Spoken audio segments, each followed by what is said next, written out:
ರಾಜ್ಯ ರಾಜಕಾರಣದ ಭವಿಷ್ಯ ಇದೆ ಯಾವ ರೀತಿ ಇದೆ ಅದು ಹೇಳಿ. ನೆಕ್ಸ್ಟ್ ಆಗ್ತಕ್ಕಂಥ ಪ್ರಧಾನಮಂತ್ರಿಗಳು ಬಂದ ಮುಖಾಂತರವಾಗಿ ಇಲ್ಲಿರೋ ಮುಖ್ಯಮಂತ್ರಿಗಳು ಚೇಂಜ್ ಆಗ್ತಾರೆ ಅಂತ ಹೇಳೋದು ಕರೆಕ್ಟ್. ಈ ಸಮಯ ಕರೆಕ್ಟಾಗಿ ಅವ್ರು ಮುಖ್ಯಮಂತ್ರಿ ಆಗಲೇಬೇಕು ಅಂತ ಅವ್ರ ಜಾತಕದಲ್ಲೂ ಇದೆ. ಇವರಿಗೆ ಪ್ರೈಮ್ ಮಿನಿಸ್ಟ್ರು ಲೆವೆಲ್ ಆಗೋ ಯೋಗ ಕೂಡ ಇದೆ ಡಿ ಕೆ ಶಿವಕುಮಾರ್ಗೆ. ಸೊ ಈಗಿನ parliament it is triangle. So it will be very shrewd. Next ಬರ್ತಕ್ಕಂಥವ್ರು ಹೆಂಗಿರ್ತಾರೆ ಅಂದರೆ ದಂಡವಾದಿಗಳು ಈ ಥರ ಹಿಟ್ಲರ್ ರೂಲ್ ಥರ ನಡೆಯುತ್ತೆ ನೆಕ್ಸ್ಟು. ತಮಿಳ್ನಾಡಿಂದ ನಾವು ಒಂದು ವೇಲ್ ತಂದು ಅವ್ರಿಗೆ ಇಟ್ಬಿಡ್ಬೋದು ಅಂತ ಹೇಳಿ ಆ ಒಂದು ದಂಡನ ಇವತ್ತು ಪಾರ್ಲಿಮೆಂಟಲ್ಲಿ ಇಟ್ಟಿರ್ತಾರೆ. ನಾವು ನೋಡಿದ ಗಂಡಾಂತರ ಇದ್ದಾಗಲೂ ಹೇಳೋಕ್ಕೆ ಪ್ರಯತ್ನ ಪಟ್ಟಿದ್ದೆ. ಕೆಲವು ಇವಾಗ ಒಂದೆರಡು ಚೀಫ್ ಮಿನಿಸ್ಟರ್ ಇದ್ದಾರೆ, ಅವ್ರಿಗೆ ತೊಂದರೆಗಳಿದೆ. ಅಷ್ಟೇ ವೇಷಭೂಷಣದ ಬಗ್ಗೆ ಮಾತಾಡಿ ನಾವು ಸಾಮಾನ್ಯವಾಗಿ ನಿಮ್ಮನ್ನು ಹೀಗೆ ನೋಡಿರ್ತೀವಿ. ಮನೇಲಿ ಹೇಗಿರ್ತೀರ ಗುರುಗಳು? ಮನೇಲಿ ಏನು ಅಂದರೆ ಮನೇಲಿ ಕೈದು ಕಾಲ್ದೆಲ್ಲ ಹಾಕೊಂಡಿರಲ್ಲ ಅಷ್ಟೇ. ಸಿಂಪಲ್ ಆಗಿ ವಸ್ತ್ರಗಳನ್ನ ಹಾಕೊಳ್ತೀನಿ, ಆರಾಮಾಗಿ ನನ್ನ ಪಾಡ್ನ ಇರ್ತೀನಿ ಹೊರತು ಪೂರ್ತಿ ಎಲ್ಲಾನು ಹಾಕೊಂಡು ಕೂತ್ಕೊಂಡ್ರೆ ಚುಚ್ಚಲ್ವೇ? ಕೆಲವರು ಹೇಳ್ತಾರೆ ಗುರುಳೆ ಇದನ್ನೆಲ್ಲ ಹಾಕೊಂಡು ರಾತ್ರಿ ಹೊತ್ತು ಮಲ್ಕೊಂತೀರಾ ಅಂತ. ಆ ರಾತ್ರಿ ಎಲ್ಲ ಹಾಕೊಂಡು ಕೂತ್ಕೊಂಡ್ರೆ ಚುಚ್ಚಲ್ವೇ ಕೆತ್ತಿಗೆ ಕಿವಿಗೆ? ಹಂಗೆಲ್ಲ ಇಲ್ಲಮ್ಮ, ರಾತ್ರಿ ಹೊತ್ತೆಲ್ಲ ತೆಗೆದಿಟ್ಬಿಡ್ತೀವಿ ಎಲ್ಲಾನು. ಆ್ಯಕ್ಚುಲಿ ಏನು ಹೇಳುತ್ತೆ, ನಿರ್ವಾಣ ಸ್ವರೂಪೇ ನಿದ್ರಾಹ ಅಂತ. ರಾತ್ರಿ ಹೊತ್ತು ಯಾವುದೇ ಒಡವೆಗಳು ದೇಹದ ಮೇಲೆ ಹಾಕೊಂಡು ಮಲ್ಕೋಬಾರ್ದು ಅಂತ. ಗಂಡ ಹೆಂಡತಿ ಮಲ್ಕೊಂಡಾಗಲಿ, ಹೆಂಡತಿ ಮಾಂಗಲ್ಯ ಬಿಟ್ಟರೆ ಇನ್ನೇನು ಹಾಕೊಂಡು ಮಲ್ಕೋಬಾರ್ದು ಅಂತ ಹೇಳಿ. ಕೆಲವರೆಲ್ಲ ಒಡವೆಗಳು ಬಳೆಗಳೆಲ್ಲ ಹಾಕೊಳ್ತಾರೆ, ಕಿವಿಗಳು ಯಾವುದು ಹಾಕೋಬಾರ್ದು ಚಂದ್ರಧಾರಣೆ. ಯಾಕೆಂದರೆ ರಾತ್ರಿ ಮಲ್ಕೊಂಡಾಗ ನಮ್ಮ ಆತ್ಮ ಸಂಚಾರಕ್ಕೆ ಹೋಗುತ್ತೆ ಅಂತ ಹೇಳುತ್ತೆ. ಸೊ ಅದೆಲ್ಲ ಅಲ್ಲಿರೋ ಶಾಸ್ತ್ರ ಪ್ರಕಾರ ನಿಯಮನೂ ಹೀಗೆ ಇದೆ ಅಂತ ಇರುತ್ತೆ. ಸೊ ಬೇರೆಯವ್ರಿಗೂ ಅದುವೇ ಅಡ್ವೈಸ್ ಮಾಡ್ತೀವಿ. ನಾನು ಅಷ್ಟೇ ಇದೆಲ್ಲ ಹಾಕೊಂಡು ಯಾರೂ ಮಲ್ಕೊಳ್ಳಲ್ಲ, ಹುಚ್ಚತಾನೆ ಮಲ್ಕೊಂಡು ಕೂತ್ಕೊಳ್ಳಲ್ಲ. ಬೆಳಗ್ಗೆ ಹೊತ್ತು ಅಲಂಕಾರ ಮಾಡ್ಕೊಂಡಾಗ ಹೊರಗಡೆ ಹೋದಾಗ ಮಾತ್ರ ಅಲಂಕಾರ ಪ್ರಿಯವಾಗಿ ಬರಬೇಕು ಅಂತ. ಆಮೇಲೆ ಇನ್ನೊಂದು ತಿಳ್ಕೊ, ನಮಗೆ ಮೊದಲಿಂದ ಏನು ಅಂದರೆ ಹೇಮಾ ಚೌಧರಿ ಹೇಳಿದರು. ಹೇಮಾ ಚೌಧರಿ ಆಗಲಿ, ವೈಜಯಂತಿ ಮಾಲಾ ಅವರೆಲ್ಲ ಏನಾದ್ರು, ನಮ್ಗೆ ಎಷ್ಟೇ ಕಷ್ಟ ಬಂದರೂ ನೀನು ಕಷ್ಟ ತೋರಿಸ್ಕೋಬೇಡ, ಜನಗಳು ಹಾಡ್ಕೊತಾರೆ. ನೀನು ಸಾಲ ಮಾಡಾದರೂ ನಿನ್ನ ಕಾರಿದೆ, ಬಂಗ್ಲಾ ಇದೆ, ಜೋರಾಗೇ ಇರಬೇಕು. ಇಲ್ದೇ ಜನಗಳು ಏನು ಮಾಡ್ಬಿಡ್ತಾರೆ, ಓ ಡೀಪ್ ಆ್ಯಂಡ್ ಡೌನ್ ಅಂದ್ಬಿಡ್ತಾರೆ. ನಾ ಮೊದಲು ಹೆಂಗಿದ್ದೀನೋ ಹಿಂಗೆ ಇದ್ದೀನಿ, ಇವತ್ತಿಗೂ ಹಿಂಗಿದ್ದೀನಿ ಹಂಗೆ ಇದ್ದೀನಿ, ಮುಂದಕ್ಕೆ ಹಿಂಗಿದ್ರು ಹಂಗೆ ಇದ್ದೀನಿ ಅಂತ ಅವರು ಪಾಪ ಅವಾಗೆಲ್ಲ ಹೇಳೋರು. ಸೊ ಅವರುಗಳ ಅನುಭವದ ಏನು ಹೇಳ್ಕೊಂಡಿದೆ, ಇವತ್ತು ನನ್ನ ಪಾಠ ನಾನು ನೀನು ಅಂದ್ಕೊಂಡ್ರೆ ನನಗೆ ನನ್ನ ಹತ್ರ ಇದ್ದಾಗ ಹಾಕ್ಕೊಂಡಿದ್ದೀನಿ, ಹೊರಗಡೆ ಹೋದಾಗ ಹಾಕ್ಕೊಂಡೇ ಹೋಗ್ತೀನಿ. ಆಮೇಲೆ ಬ್ರಹ್ಮಾಂಡಗಳು ಹೀಗೆ ಇರಬೇಕು ಅಂದರೆ ಕೆಲವರೆಲ್ಲ ಏನು ಗೊತ್ತಾ, ಮುಖ ಮುಚ್ಕೊಂಡು ಮೇಂಟಿಂಗ್ ಹಾಕ್ಕೊಂಡು ಮಾಡಿಕೊಂಡು ಮೇಕಪ್ ಊರು ತುಂಬ ಹಾಕ್ಕೊಂಡು ಹೋಗ್ತಾರೆ. ನಮ್ಗೆ ಅಭ್ಯಾಸ ಇಲ್ಲ, ನಮ್ಗೆ ಹಿಂಗಿರೋದೇ ಹಂಗೆ. ಸೊ ಹಂಗೆ ಕಾವಿ ಎಲ್ಲ ಇರಲ್ಲ, ಪಂಚೆ ಆ ಥರ ಇಲ್ಲ. ನಾನು ಯಾವತ್ತು ಕಾವಿಧಾರಣೆ ದೀಕ್ಷೆ ಅಂದರೆ ಇದು ಕಾವಿ ಅಲ್ಲ, ಇದು ಆ್ಯಕ್ಚುಲಿ ಸೂರ್ಯಕೇಸರಿ ಅಂತ. ಪೂರ್ತಿ ಕಾವಿ ಆದರೆ ಡಾರ್ಕ್ ಫುಲ್ ಆಗಿಬಿಡುತ್ತೆ. ಇದು ಸೂರ್ಯಕೇಸರಿ ನಾನು ಹಾಕೊಳ್ಳೋದು, ಬೇರೆ ಅದು ಹಾಕೊಳ್ಳಲ್ಲ. ಒಂದೇ ಸಮಕ್ಕೆ ಒಂದೇ ವಸ್ತ್ರ. ಆಮೇಲೆ ಈ ವಸ್ತ್ರ ಏನಿದೆ ನಿರ್ವಾಣ ಸ್ವರೂಪಕ್ಕೆ ಏನಿದೆ ಅದಕ್ಕೆ ವ್ಯವಸ್ಥೆ ಮಾಡಿಕೊಂಡು ಒಂದು ರುದ್ರಾಕ್ಷಿ, ಒಂದು ಜಪಮಾಲೆ ಇಟ್ಕೊಂಡು ಅಷ್ಟೇ ಬಿಟ್ಟರೆ ಇನ್ನೇನು ಹಾಕೊಳ್ಳಲ್ಲ. ಹೊರಗಡೆ ಹೋದಾಗ ಮಾತ್ರ ಎಲ್ಲ ಹಿಂದೆ ಆಭರಣ ಸಮೇತ ಇರ್ತೀವಿ. ಗುರುಗಳ ಜ್ಯೋತಿಷದ ಬಗ್ಗೆ ಆಯಿತು, ನಿಮ್ಮ ವೇಷಭೂಷಣದ ಬಗ್ಗೆ ಆಯಿತು. ಈಗ ಪರ್ಸ್ನಲ್ ಲೈಫ್ ಬಗ್ಗೆ ಮಾತಾಡೋಣ. ನಿಮ್ಮ ಬಾಲ್ಯ ಹೇಗಿತ್ತು? ಪ್ರಾರಂಭ ಆಗಿದ್ದು ಹೇಗೆ? ಕಷ್ಟಕರವಾಗಿತ್ತಾ? ಹೇಗೆ ಬೆಳೆದು ಬಂದ್ರಿ ಅಲ್ಲಿಂದ ಇಲ್ಲಿವರೆಗೂ? ಸಾಧಾರಣವಾಗಿ ಎಲ್ಲರಿಗಿಂತ ಏನು ಕಷ್ಟ ಅಂತ ಏನು ಇರಲಿಲ್ಲ. ಚಿಕ್ಕ ವಯಸ್ಸಿಂದ ಭಾಳ ಚೆನ್ನಾಗೇ ಇತ್ತು. ತಂದೆ ತಾಯಿ ಭಾಳ ಚೆನ್ನಾಗೇ ನೋಡಿಕೊಂಡ್ರು. ತಂದೆ ಭಾಳ ಪ್ರೋತ್ಸಾಹಕವಾಗಿ ಇರ್ತಕ್ಕಂಥದ್ದು. ಆಮೇಲೆ ದೊಡ್ಡ ಕುಟುಂಬದಲ್ಲಿ ಗಂಡು ಮೊಮ್ಮಕ್ಕಳಲ್ಲಿ ನಾನೇ ಫಸ್ಟ್ ಅಲ್ವಾ, ಅದರಿಂದ ಭಾಳ ಮುದ್ದಾಗಿ ಬೆಳೆಸಿದ್ದು. ಬಾಲ್ಯಾವಸ್ಥೆಯಲ್ಲಿ ಭಾಳ ಚೆನ್ನಾಗೇ ಇದ್ದೆ. ಎಲ್ಲ ಅಕ್ಕಪಕ್ಕದಲ್ಲಿ ಮಕ್ಕಳಿಂದ ನಾನು ಆಮೇಲೆ ಚೆನ್ನಾಗೇ ಓದ್ತಾ ಇರ್ತಕ್ಕಂಥದ್ದು. ಅದರಿಂದ ನಮ್ಮಲ್ಲಿ ಓದೋದು ಇಂಪಾರ್ಟೆಂಟು. ಸೊ ಅದರಿಂದ ಚಿಕ್ಕ ವಯಸ್ಸಿಂದ ಓದೋದು ಭಾಳ. ನನಗೆ 2 ಎಕ್ಸಾಮು, ಹೊರಗಡೆ ಸ್ಕೂಲ್ ಎಕ್ಸಾಮ್ ಆದ ತಕ್ಷಣ ಮನೆಗೆ ಬಂದು ಮತ್ತೆ ನಮ್ಮ ಟೀಚರು ಮತ್ತೆ ಎಕ್ಸಾಮ್ ಮಾಡ್ತಿದ್ರು. ಅಂದರೆ ನಮ್ಮ ತಾಯಿನೇ ಟೀಚರ್ ಆಗಿದ್ದರು, ಅವರೇ ವೈಸ್ ಪ್ರಿನ್ಸಿಪಲ್ ಆಗಿದ್ದರು, ಪ್ರಿನ್ಸಿಪಲ್ ಆಗಿ ರಿಟೈರ್ಡ್ ಆದರು. ಆದ್ದರಿಂದ ಅವರು ಇವನಿಗೆ ಏನು ಬರ್ದಿಯ ನೋಡೋಣ ಅಂತ ಇನ್ನೊಂದ್ಸಲಿ ಮತ್ತೆ ಎಕ್ಸಾಮು ಓರಲ್ಲಾಗಿ ತೊಗೊಳ್ಳೋರು. ಅಲ್ಲಿ ಅಕಸ್ಮಾತ್ 80 ಬಂದಿದ್ದರೆ ಓಕೆ ಅವ್ನು ಮಾಡಿದ ಚೆನ್ನಾಗಿ ಅಂತ ಅರ್ಥ. ಹೇಳ್ದಿದ್ರೆ ಕಮ್ಮಿ ಮಾಡಿದರೆ ಇವ್ನು ಚೆನ್ನಾಗಿ ಮಾಡಿಲ್ಲ ಅಂತ ಗೊತ್ತಾಗ್ಬಿಡ್ತಿತ್ತು ಅಂತ. ಆಮೇಲೆ ಊಟ ಕೊಡೋರು, ಬಂದ ತಕ್ಷಣ ಇನ್ನೊಂದು ಎಕ್ಸಾಮ್ ಮಾಡಿ ಮತ್ತೆ ಊಟ. ಹಾಗೆಲ್ಲ ನೋಡ್ಕೊಂಡಿರೋರು. ನಮ್ಮ ತಾಯಿ ಸ್ಟ್ರಿಕ್ಟಾಗೇ ಇದ್ದರು. ಓದೋ ವಿದ್ಯಾಭ್ಯಾಸದಿಂದ ಚೆನ್ನಾಗೇ ತೊಗೊಳ್ತಿದ್ದು. ನಾನು 98 96 ಎಲ್ಲ ತೊಗೊತಾ ಇದ್ದರಿಂದ ನಾನು ಒಂದ್ಸಲಿ 90 ತೊಗೊಂಬಿಟ್ಟೆ. 95 ತೊಗೊಳ್ಬೇಕಾದ್ರೆ 90 ತೊಗೊಂಬಿಟ್ಟೆ. ಹೊಟ್ಟೋಯ್ತು 8 ಮಾರ್ಕ್ ಮ್ಯಾಥಮೆಟಿಕ್ಸಲ್ಲಿ. ಅಷ್ಟೊಂದು ಕಾರ್ಯಕ್ರಮ ಯಾರಿಗೆ ಕೊಟ್ಟೆ ಏನು ಕತೆ ಅಂತೇಳಿ ಪ್ರೋಗ್ರೆಸ್ ರಿಪೋರ್ಟ್ ಹರಿದೇ ಬಿಸಾಕ್ಬಿಟ್ಟು ಎಲೆಕ್ಟ್ರಿಕ್ ಸ್ಟವ್ ಮೇಲೆ ಇಟ್ಬಿಟ್ರು ನಮ್ಮಮ್ಮ.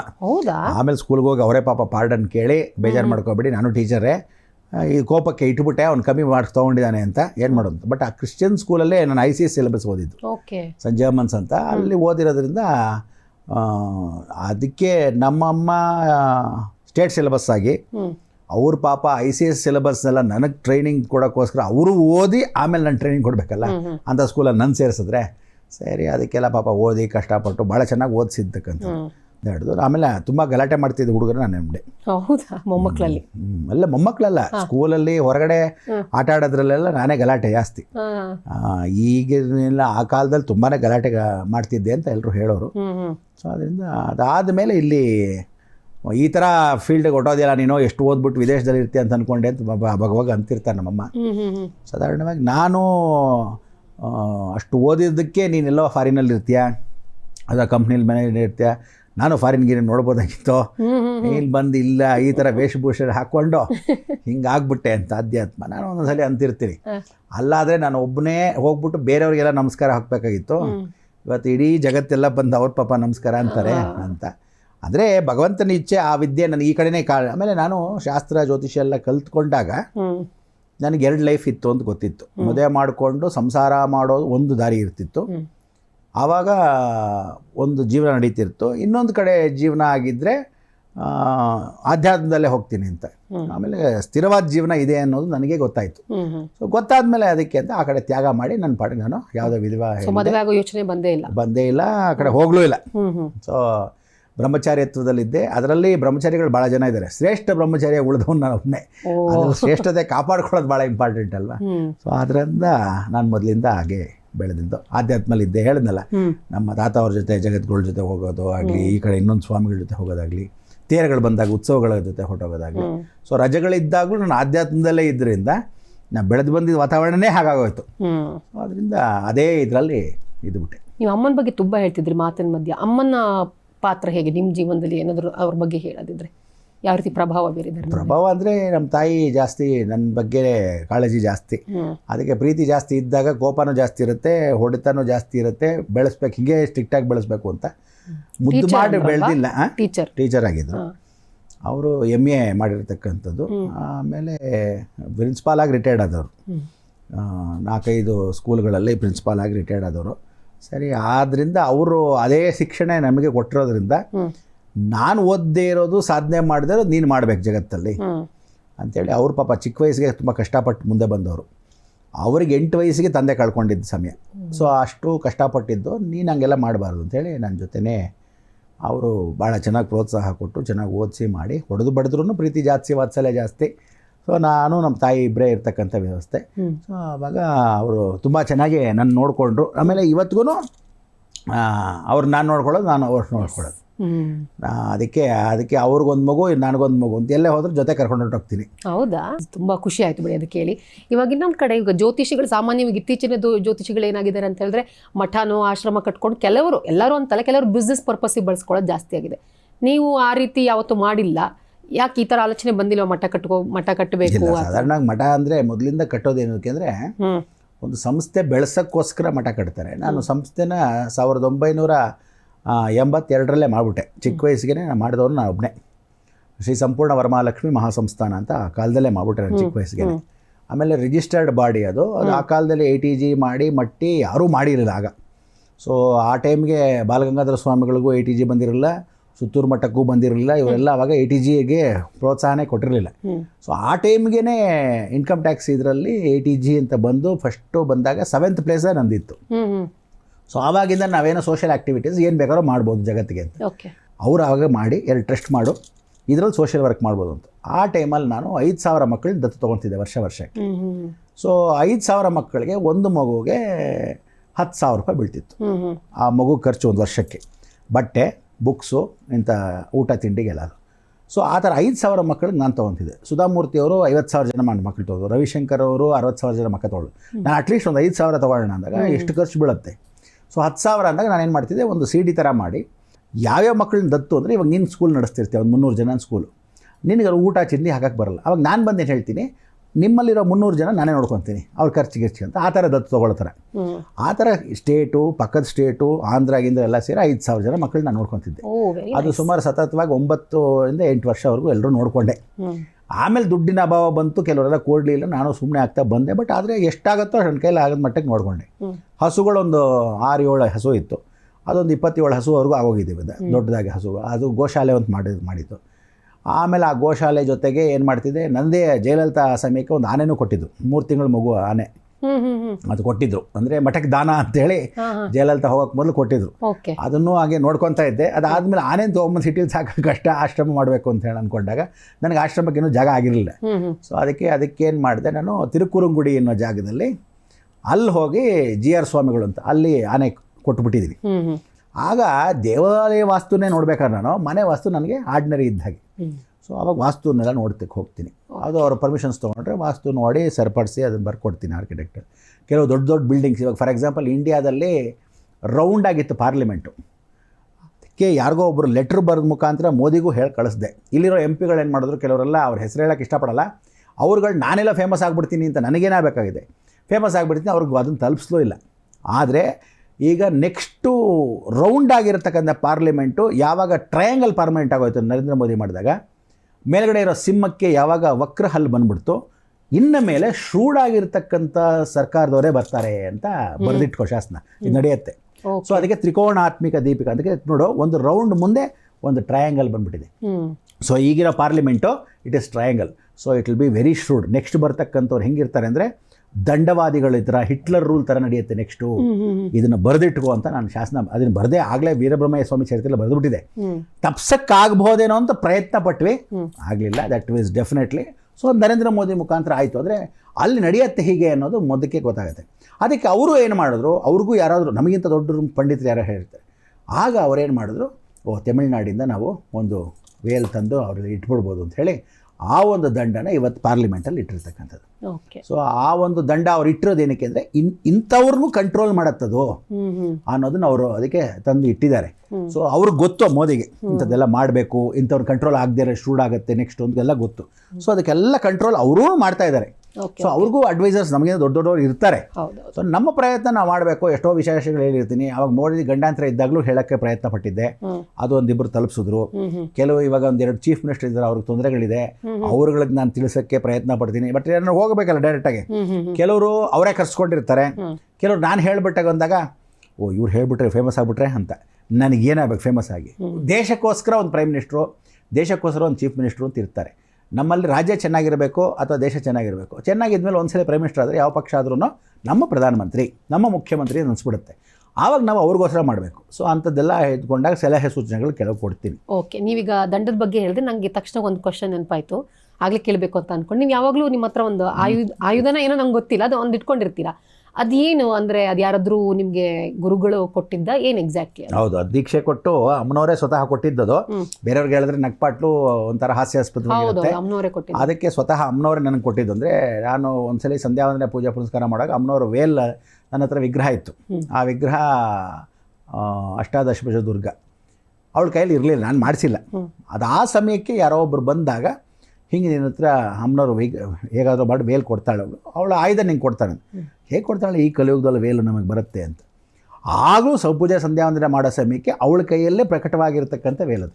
ಆಗ ದೀಕ್ಷೆ ನಾನು 16 ವರ್ಷ ಮಾಡಿದೆ. ಆ ವೇಲು ಅಂದರೆ ಸುಬ್ರಹ್ಮಣ್ಯನ ವೇಲದು, ಸುಬ್ರಹ್ಮಣ್ಯನ ವೇಲು ಮತ್ತು ಇದು ಅದು. ಆಮೇಲೆ ಇವತ್ತಿಗೂ ಆ ದೇವ್ರ ಮನೇಲಿ ಮತ್ತೆ ವಾಪಸ್ ತಿರುಗಿ ಇಟ್ಬಿಟ್ಟಿದ್ದೀನಿ. ಅದರ ದೀಕ್ಷೆ ಮುಗೀತು.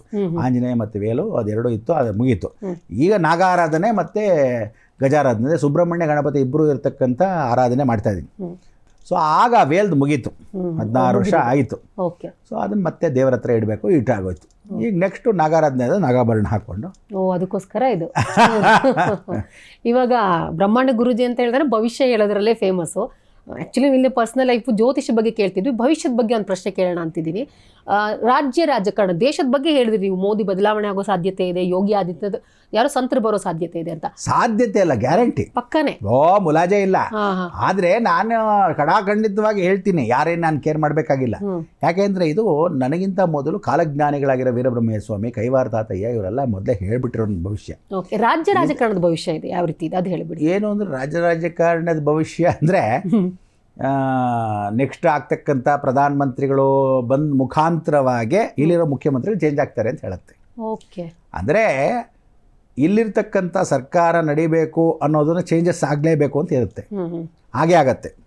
10 ವರ್ಷಕ್ಕೆ ಮೊದಲು ನಾನು ಇದರಲ್ಲಿ ಏನೋ ಹಾಸನಾಂಬೆ ದೇವಸ್ಥಾನದಲ್ಲಿ 10 ವರ್ಷದೊಳಗೆ DK ಶಿವಕುಮಾರ್ ಮುಖ್ಯಮಂತ್ರಿ ಆಗ್ತಾರೆ ಅಂತ ಹೇಳ್ಬಿಟ್ಟಿದ್ದೀನಿ.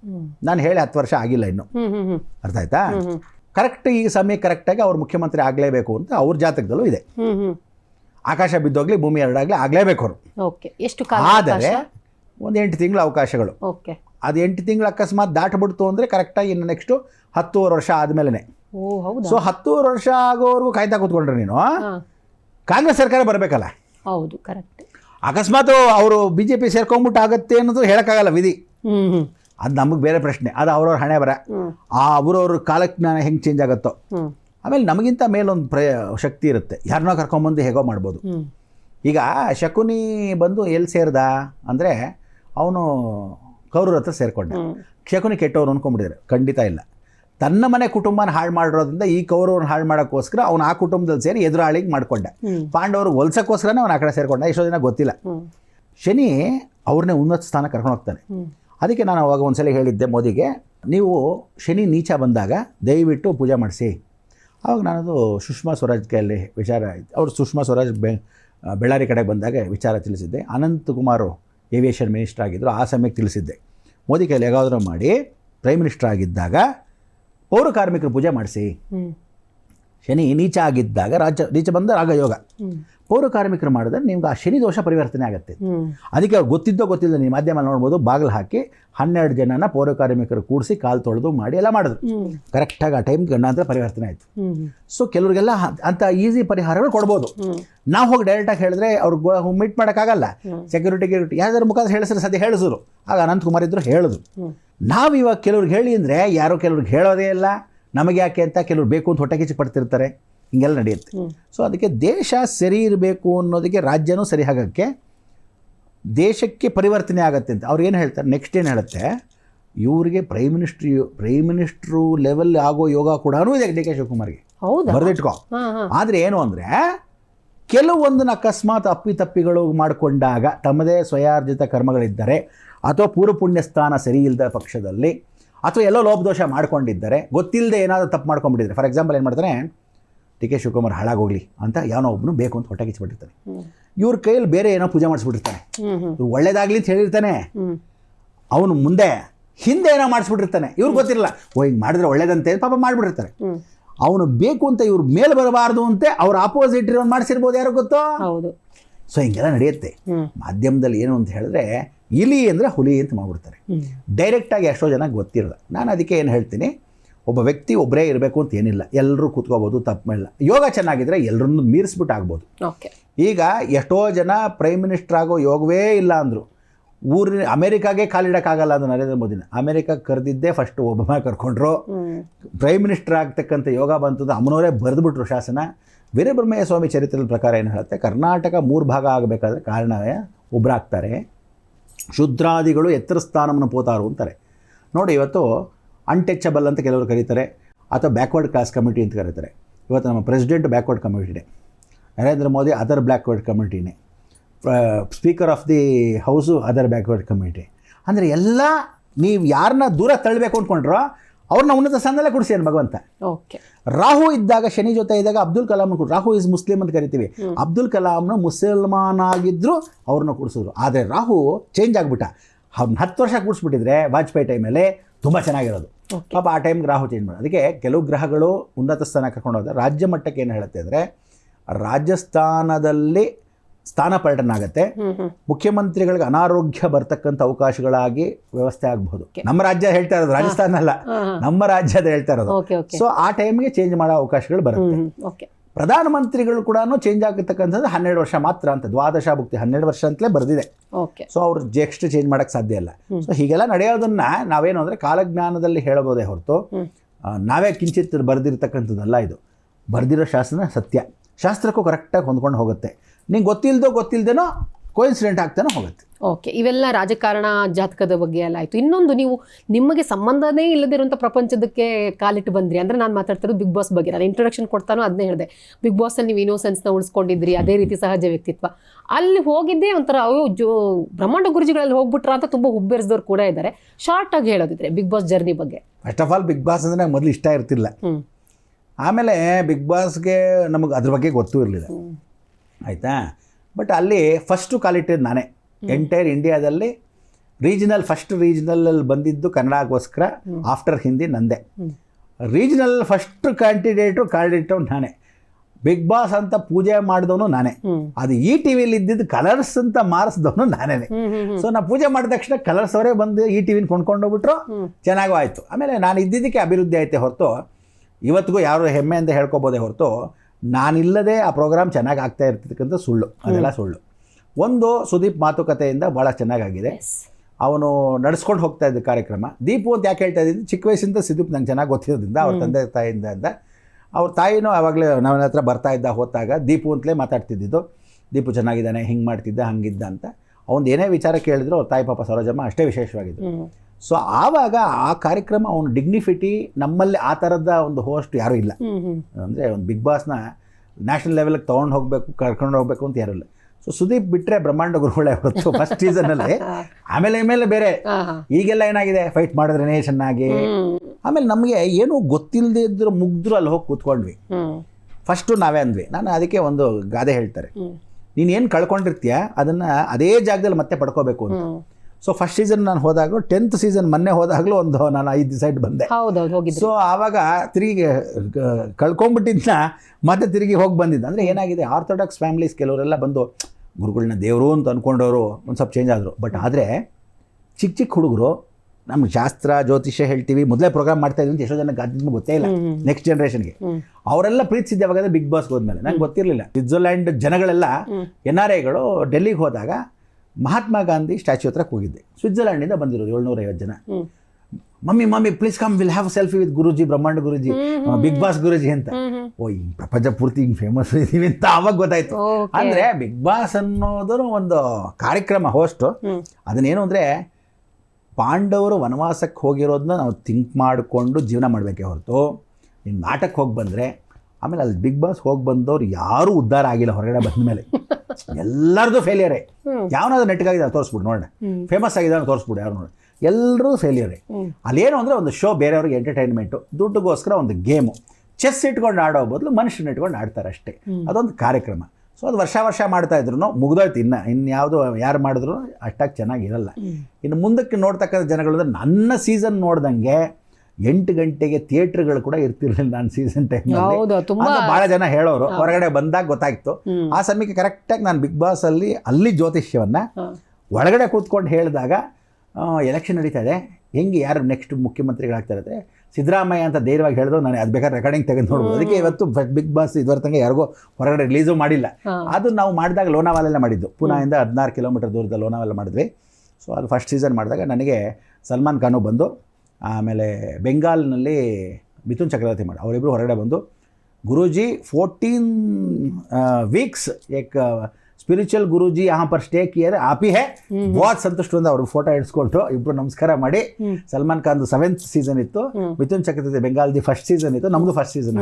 2-3 ಅದೇ ಸ್ಟುಡಿಯೋಲಿ ನಡೀತಾ ಇತ್ತು.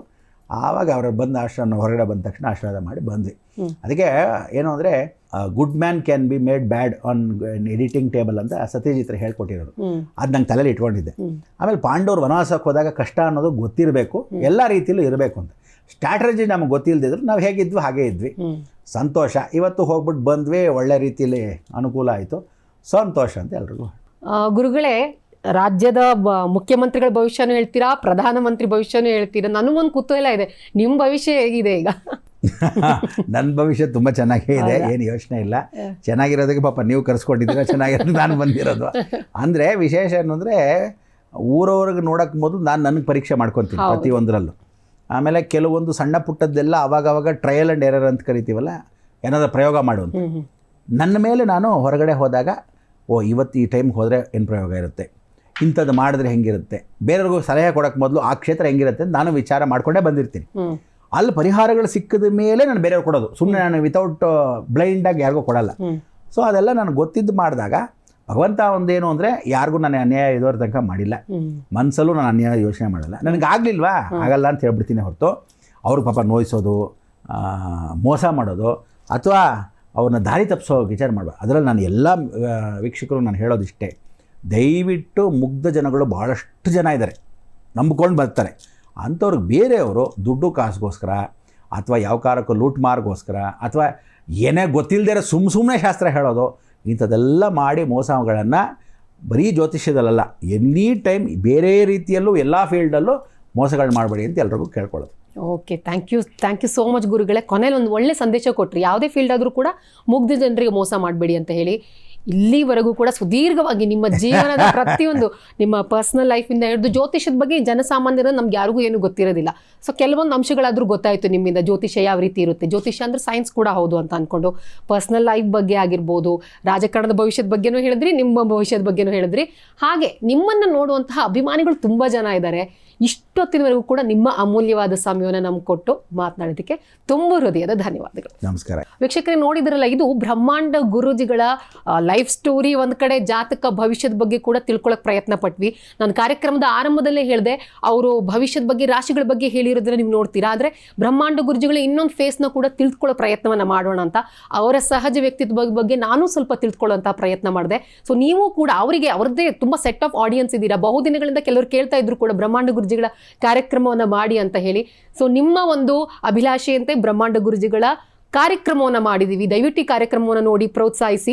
ಈ ಒಂದು ಕಾರ್ಯಕ್ರಮ ನಿಮಗೂ ಕೂಡ ಇಷ್ಟ ಆಯಿತು ಅಂತ ಭಾವಿಸ್ತಾ ಇಲ್ಲಿಗೆ ಕಾರ್ಯಕ್ರಮವನ್ನು ಮುಗಿಸ್ತಾ ಇದ್ದೀನಿ. ಈ ವಿಡಿಯೋ ಇಷ್ಟ ಆದಲ್ಲಿ ಲೈಕ್ ಮಾಡಿ, ಶೇರ್ ಮಾಡಿ, ಕಮೆಂಟ್ ಮಾಡಿ. ಹಾಗೆ ನೀವಿನ್ನೂ ನಮ್ಮ ಹೊಸದಿಗಂತ ಡಿಜಿಟಲ್ ಚಾನಲ್ನ ಸಬ್ಸ್ಕ್ರೈಬ್ ಮಾಡಿಲ್ಲ ಅಂದರೆ ಈ ಕೂಡಲೇ ಸಬ್ಸ್ಕ್ರೈಬ್ ಮಾಡಿ.